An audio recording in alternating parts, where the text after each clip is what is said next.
Pair of linear equations in two variables. So two variables అంటే తెలుసు కదండి. ఒక ఈక్వేషన్లో ఎక్స్ కామా వై ఉన్నదంటే అవి టూ వేరియబుల్స్. అలా కాకుండా జెడ్ కూడా ఉంటే 3 వేరియబుల్స్. సో మనకిచ్చిన ఈక్వేషన్లో ఎక్స్ వై రెండు ఉన్నాయి కాబట్టి దీన్ని ఏమంటామంటే టూ వేరియబుల్ ఈక్వేషన్ అని అంటాము. సో తెలుగులో సమీకరణం. ఓకేనా, ఇదొకటి రెండు ఉన్నాయి కాబట్టి 2 ఈక్వేషన్స్. అదేవిధంగా 2 వేరియబుల్స్ అని అంటే ఎక్స్ ఒక వేరియబుల్, వై ఒక వేరియబుల్.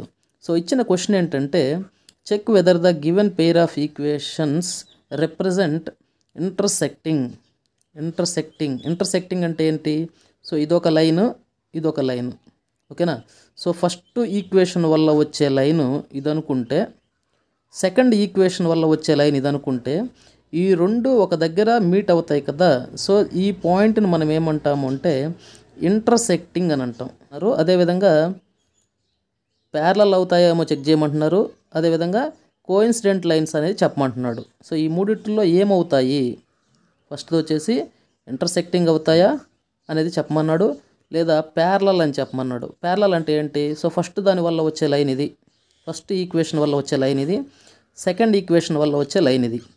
సో రెండు ఈక్వేషన్స్ ఎలా ఉన్నాయి? ప్యారలల్గా ఉన్నాయి, సమాంతరంగా ఉన్నాయి అన్నమాట. సో ఇవి ఎంత దూరం పోయినా కూడా సో ఇలా కలుసుకోలేవు. ఎంత దూరం పోయినా అలాగే స్ట్రైట్గా ప్యారలల్గా ఉంటాయి, సమాంతరంగా ఉంటాయే తప్ప ఒకటో లైను రెండో లైన్ అనేది ఖచ్చితంగా కలవవు. సో అలా కలవని వాటిని ఏమంటామంటే సమాంతరంగా ఉంటే వాటిని ప్యారలల్ లైన్స్ అని అంటాం. సో కోఇన్సిడెంట్ అని అన్నారు, కోఇన్సిడెంట్ లైన్స్.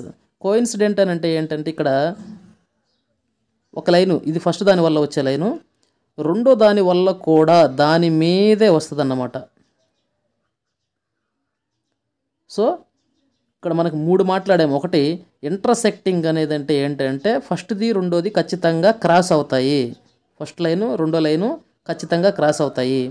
ప్యారలల్ అంటే ఏంటంటే ఫస్ట్ లైను సెకండ్ లైను ఎంత దూరం పోయినా కూడా కలవవు, ఎందుకంటే వాటి రెండు ప్యారలల్గా ఉన్నాయి కాబట్టి ఎంత దూరం పోయినా కలవవు, ఇలాగే ఉంటాయి.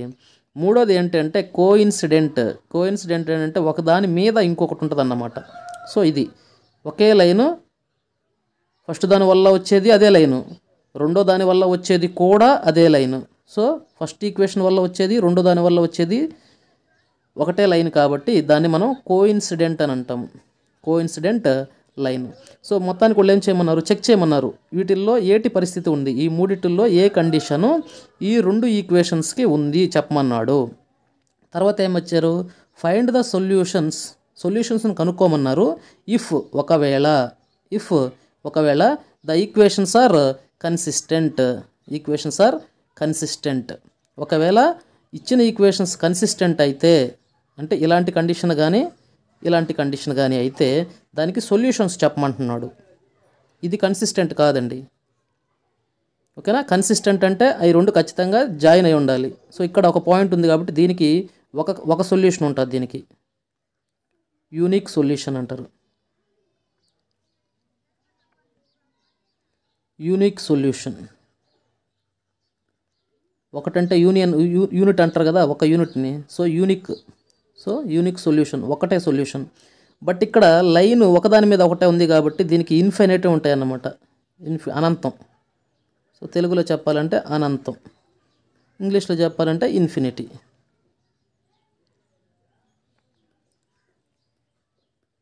Infinite solutions.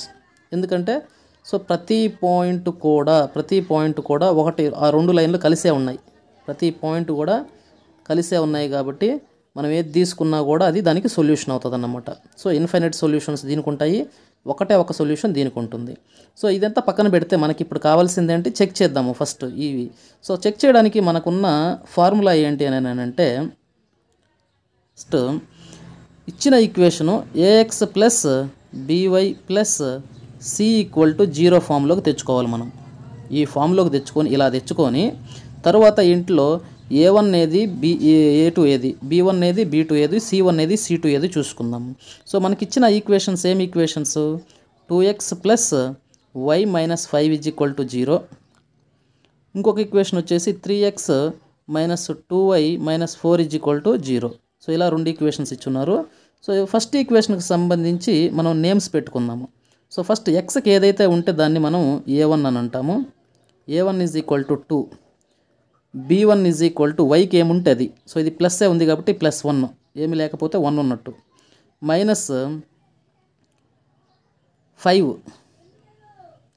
సి అంటే ఏంటి, c1 అంటే -5. అదేవిధంగా రెండో ఈక్వేషన్కి సంబంధించి a2 ఎంత 3, b2 అంటే వైకి ఏది ఉంటే అది. సో +2 ఉంటే +2 తీసుకుంటాం, -2 ఉంటే -2 తీసుకుంటాం. సో -2. c2 ఏంటి అని అంటే -4. సో ఈ విధంగా మనము ABC అనే వాటికి తెప్పించుకున్నాం. సో ఫస్ట్ మనం ఏం చేద్దామంటే a1/a2 చేద్దాం. a1/a2. సో a1/a2 అంటే 2/3. b1/b2 చేద్దాము. b1/b2 చేస్తే b1 వచ్చేసి 1, b2 వచ్చేసి -2. ఓకేనా. సో దీని అర్థం -1/2. తర్వాత c1/c2 చేద్దాము. c1 వాల్యూ ఎంత -5, c2 వాల్యూ వచ్చేసి -4. సో పైన కింద మైనస్లు క్యాన్సిల్ పోతే మిగిలేది 5/4. సో ఇక్కడ మనము టెక్స్ట్ బుక్లో మనకిచ్చిన ఎక్స్ప్లెనేషన్ ఏంటి అని అంటే, ఒకవేళ a1/a2 is equal to b1/b2 is equal to c1/c2. So ఇలా మూడు కానీ ఈక్వల్గా వస్తే దాన్ని మనం ఏమంటామంటే ఇన్ఫైనైట్ సొల్యూషన్స్ ఉంటాయి. దీనికి ఇన్ఫైనైట్ సొల్యూషన్స్ ఉంటాయి. అదేవిధంగా కోఇన్సిడెంట్ లైన్ అంటాము. Coincident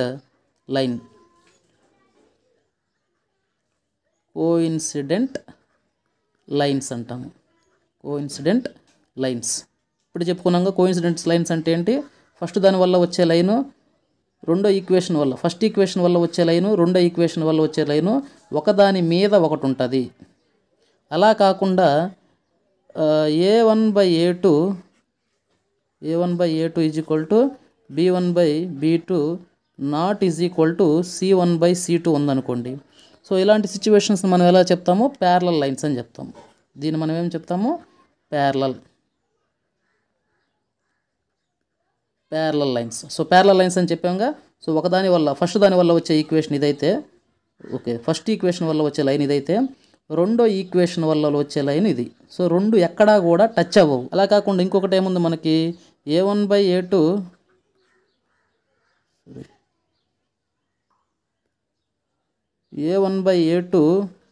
not is equal to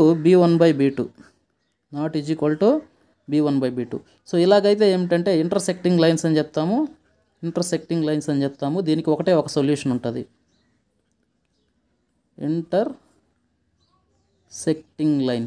intersecting lines. So ఇదొక లైన్ అనుకుంటే ఇదొక లైన్. సో ఇవి ఎన్ని దగ్గరలు మీట్ అయినాయి అంటే ఒక దగ్గరే కాబట్టి దీనికి ఏం సొల్యూషన్ ఉంటుంది, ఒకటే ఒక సొల్యూషన్ ఉంటుంది అన్నమాట. సో ఈ విధంగా మనం డిఫైన్ చేసుకోవచ్చు.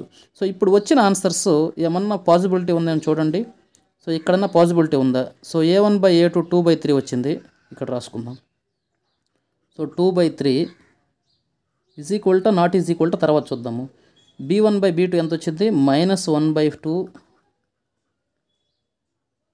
c1/c2 ఎంత వచ్చింది, 5/4. సో ఇక్కడ ఎక్కడన్నా ఈక్వల్ ఉన్నాయా, ఇక్కడ 2/3 ఉంటే ఇక్కడ కూడా 2/3 ఉండాలి, ఇక్కడ కూడా 2/3 ఉండాలి. సో మూడు సమానం అయి ఉంటే మనం ఏం చెప్తాము, కోఇన్సిడెంట్ లైన్స్ అని చెప్తాము. సో ఇవి కోఇన్సిడెంట్ కాదు. నెక్స్ట్ ప్యారలల్ లైన్స్ అని చెప్పాలంటే ఏం చెప్పాలి, a1/a2 b1/b2 అంటే ఈ రెండు అన్నా కానీ ఈక్వల్ అయి ఉండాలి. ఈ రెండు కూడా ఈక్వల్ కాదు, సమానం కాదు. ఇక్కడ 2/3 ఉంటే ఇక్కడ కూడా 2/3 ఉండాలి. సో అలా లేదు కాబట్టి ఇవి ప్యారలల్ లైన్స్ కూడా కాదు. నెక్స్ట్ ఇంటర్సెక్టింగ్ లైన్స్ అని చెప్పాలి అని అంటే ఖచ్చితంగా ఏమై ఉండాలి, a1/a2 not is equal to b1/b2 అయి ఉండాలి, b1/b2. సో ఇక్కడ రెండు సమానం కాదు.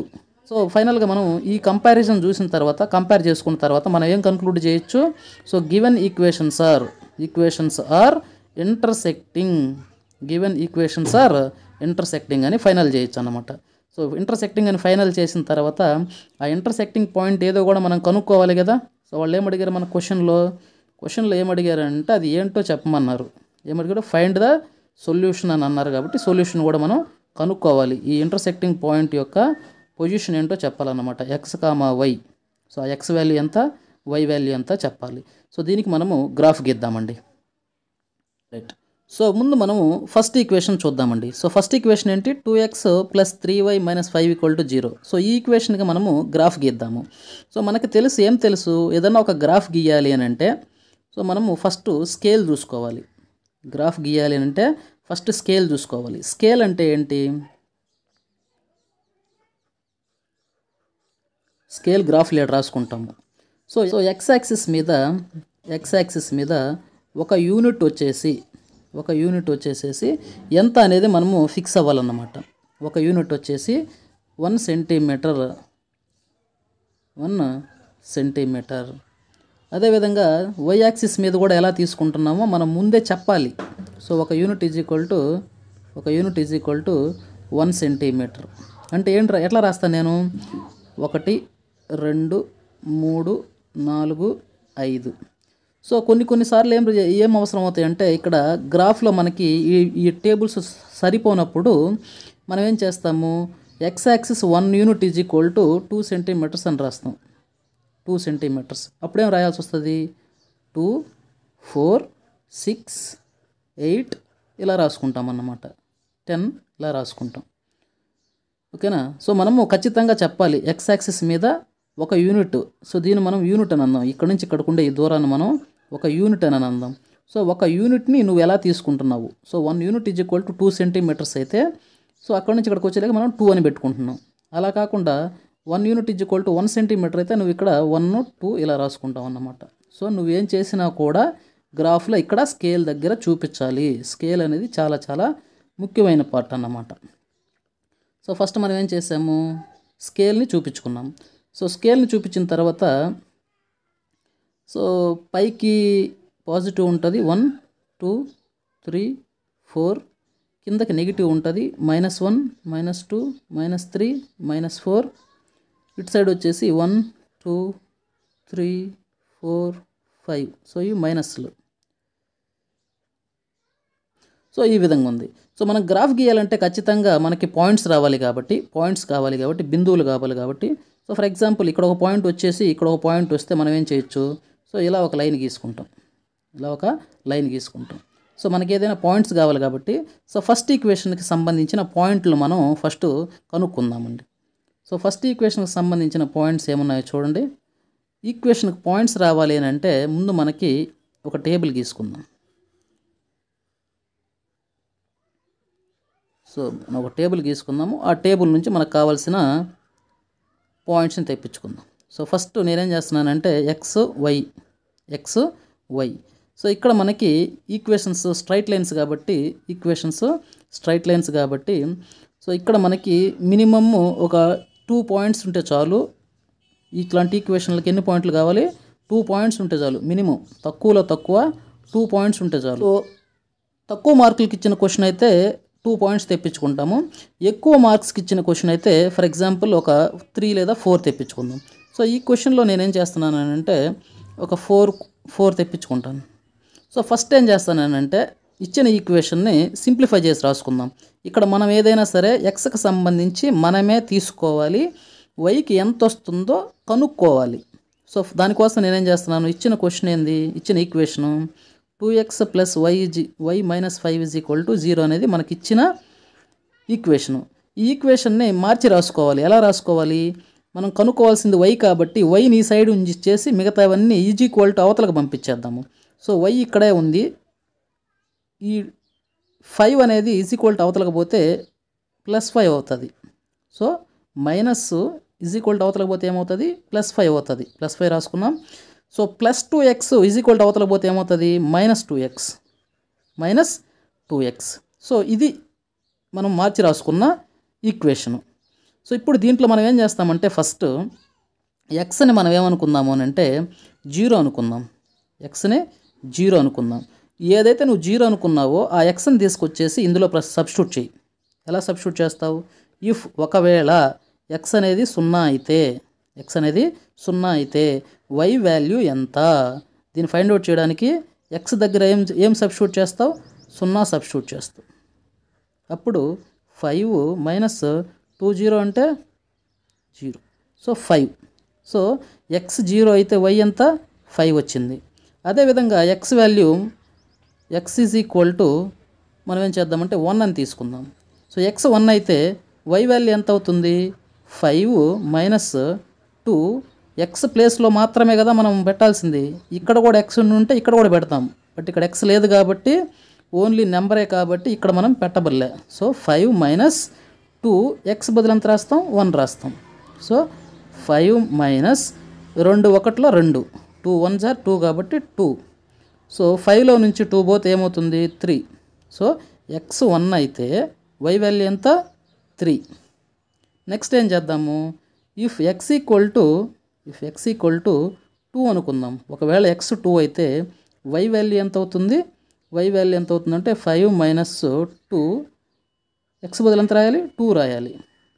So 5 minus 2 2s are 4. So 5లో నుంచి 1 పోతే 5లో నుంచి 4 పోతే రిమైనింగ్ 1 అన్నమాట. సో ఎక్స్ 2 అయితే వై వాల్యూ ఎంత అవుతుంది 1 అవుతుంది. అదేవిధంగా ఎక్స్ ఈక్వల్ టు 3 అయితే ఎంత అవుతుందో చూద్దాం. ఇఫ్ ఎక్స్ ఈక్వల్ టు 3 అయితే వై ఎంత అవుతుందో చూడండి. సో 5 మైనస్ 2 బ్రాకెట్లో 3. So 5 minus 2 3s are 6. So ఇక్కడ పాజిటివ్ రాదు, ఏమొస్తుంది, సో పాజిటివ్స్ వచ్చేసేసి ప్లస్లో వచ్చేసి 5 ఉన్నాయి, మైనస్లో వచ్చేసి 6 ఉన్నాయి కాబట్టి సో +5 -5 పోతే రిమైనింగ్ మిగిలేది ఏంది -1 మిగులుతుంది. సో ఎక్స్ 3 అయితే వై వాల్యూ ఎంత -1. సో ఇలాగ మనకి 4 పాయింట్లు వచ్చినాయి, 4 బిందువులు వచ్చినాయి. ఏమేమి బిందువులు అయ్యి ఇక్కడ రాసుకుందాం. సో 0,5 అనేది ఒక బిందువు పాయింట్, 1,3 అనేది ఒక పాయింట్, 2,1 అనేది ఒక పాయింట్, అదేవిధంగా 3,-1 అనేది ఒక పాయింట్. సో ఇలా 4 పాయింట్లు వచ్చినాయి కాబట్టి ఈ 4 పాయింట్లు మనం గ్రాఫ్లో చూపించి దానికి గ్రాఫ్ రాసుకుందాం ఎట్లా వస్తుంది అనేది. సో ఇప్పుడు ఫస్ట్ పాయింట్ ఏంది 0,5. సో ఎక్స్ అనేది 0 అంటే ఇక్కడ, వై అనేది ఎంత 5. సో 5 అంటే ఇక్కడ. సో ఇది ఒక పాయింట్. సో ఇక్కడ 5 కదా ఉంటుంది. సో ఎక్స్ యాక్సిస్ మీద 0, ఇది ఎక్స్ యాక్సిస్, ఇది వై యాక్సిస్. ఎక్స్ యాక్సిస్ మీద 0, వై యాక్సిస్ మీద 5 అంటే ఇది పాయింట్. ఈ పాయింట్ 0,5 ఒక పాయింట్. నెక్స్ట్ టైం ఇచ్చినారు 1,3. సో ఎక్స్ మీద 1 అంట అంటే ఇది, వై మీద ఎంత 3. So 3. So x 1 y 3. So అవి రెండు వచ్చి కలిసే ప్లేస్ ఏది ఇది. సో ఇది మనకు కావలసిన రెండో పాయింట్ 1,3. నెక్స్ట్ 2,1. సో 2,1 అంటే ఎక్స్ మీద 2, వై మీద 1. సో ఈ రెండు వచ్చి జరిగేది ఇది. సో ఇది 2,1. నెక్స్ట్ 3,-1. సో ఎక్స్ 3, ఇది వై వచ్చేసి -1. సో మైనస్ అంటే కిందకి రావాలిగా. సో 3-1 అంటే ఈ పాయింట్, ఇది పాయింట్. So this is 3,-1. ఈ పాయింట్ వచ్చి 3,-1. సో ఇప్పుడు వీటన్నిటిని కానీ మనం కలిపాము అని అంటే, మనకు వచ్చే లైనే మనకు కావలసిన లైన్.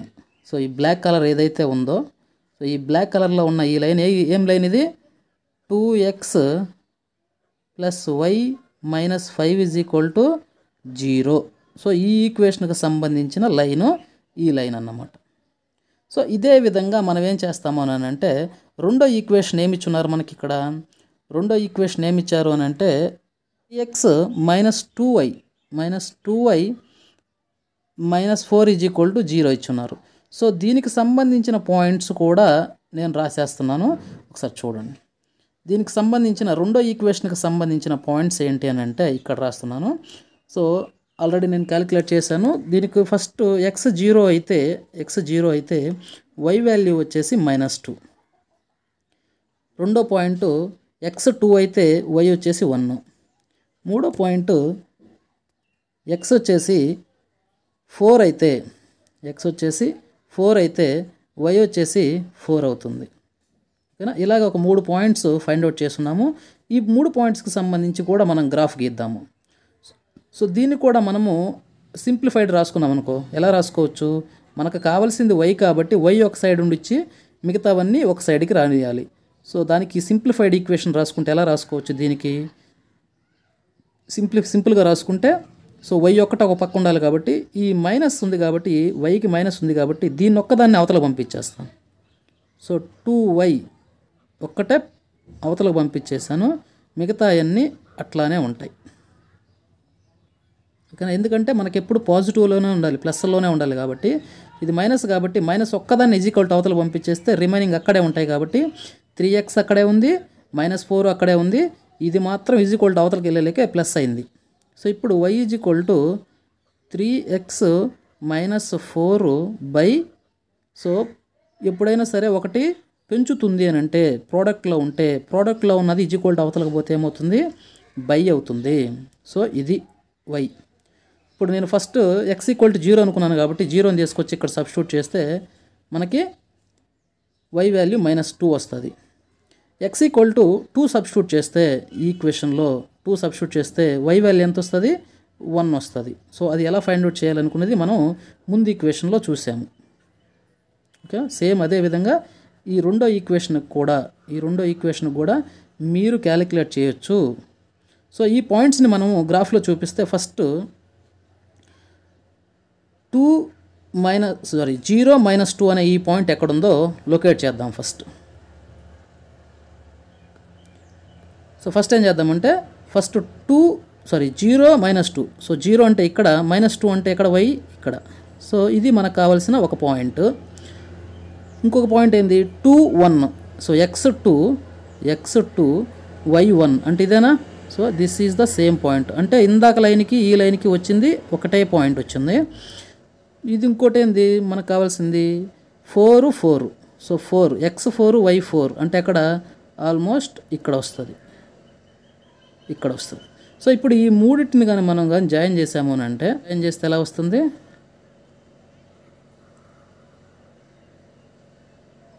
సో ఈ మూడింటిని జాయిన్ చేస్తే మనకు వచ్చిన లైన్ ఏంటి? ఇది మనకు వచ్చిన లైన్. సో మనకు వచ్చిన లైన్ ఏంటి? దీని పేరు ఏంటి? 3x - 2y - 4 = 0. సో ఈ ఈక్వేషన్కి సంబంధించిన లైన్ ఇది. సో ఈ రెండు లైన్లు ఎక్కడైతే మీట్ అయినాయో అది మనకు కావాల్సిన ఆన్సర్. ఏమని అడిగాడు మన క్వశ్చన్లో? So find solutions if the equations are consistent. So ఈ సొల్యూషన్స్ చెప్పమన్నాడు కాబట్టి సో మనకు వచ్చిన గ్రాఫ్ ఫస్ట్ డిఫైన్ చేసుకున్నాం కదా ఫస్ట్లో. సో మనకు వచ్చిన గ్రాఫ్ అని అంటే ఇక్కడ ఇంటర్సెక్టింగ్. సో థర్డ్ చెప్పాము ఇక్కడ. సో థర్డ్ది ఏంటి? ఇంటర్సెక్టింగ్ కాబట్టి ఖచ్చితంగా ఎన్ని సొల్యూషన్స్ ఉంటాయి మనకి? ఒక సొల్యూషన్ ఉంటుంది. ఆ ఒక సొల్యూషన్ వచ్చేసేసి ఏంటి అని అంటే ఇక్కడ మనం చూడొచ్చు, గ్రాఫ్లో ఇక్కడ చూడొచ్చు. సో దానికి నేనేం రాస్తున్నాను ఇక్కడ? సో అంత క్లమ్జీగా ఉందనుకోవద్దు. సో మీకు ఎక్స్ప్లెనేషన్ పాయింట్ ఆఫ్ వ్యూ కోసం చెప్తున్నాను కాబట్టి ఇలా ఆర్డర్లో కాకుండా ఇలా రాస్తున్నాను. సో ఫైనల్గా ఆన్సర్ ఏం రాయొచ్చు దీనికి? ద యూనిక్ సొల్యూషన్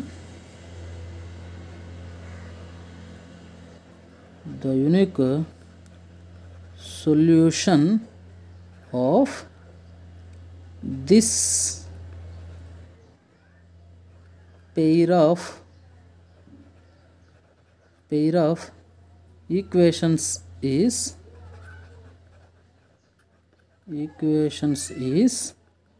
ఏంది? యూనిక్ అనంగా ఒకటే ఎక్కడ మీట్ అయినాయి? 2, 2, 1 దగ్గర మీట్ అయ్యాయి. 2, 1 అంతేనా? సో ఫైనల్గా మనం రాయాల్సిన ఆన్సర్ ఏంది? The unique solution of this pair అంటే జత కదా. సో పెయిర్ ఆఫ్ ఈక్వేషన్స్ ఈ రెండిటికి కాను వచ్చిన ఆన్సర్ ఏంటి అని అంటే 2, 1. So this is the answer for the given question. ఈ క్వశ్చన్కి ఆన్సరు ఇది. సో 2 ఆన్సర్స్ చెప్పాము. ఇదొక ఆన్సరు ఇక్కడ, ఇంకొక ఆన్సర్ ఎక్కడ చెప్పున్నాము? ఇక్కడ చెప్పున్నాము అన్నమాట. ఇక్కడేం చెప్పాము? సో మనకి ఏమి ఈ పాసిబిలిటీ ఒక్కటే కనిపించింది ఇక్కడ మనకి. సో ఈ పాసిబిలిటీ ఒక్కటే ఉంది కాబట్టి సో ఇచ్చిన వాటిని ఏమని చెప్పొచ్చు, ఇంటర్సెక్టింగ్ లైన్స్ అని చెప్పొచ్చు అన్నమాట. Intersecting lines. ఈ విధంగా మనం రెండు ఆన్సర్స్ చెప్పాం. సో నా వీడియో మీకు యూజ్ అయితే please share my video and subscribe my channel. Thank you.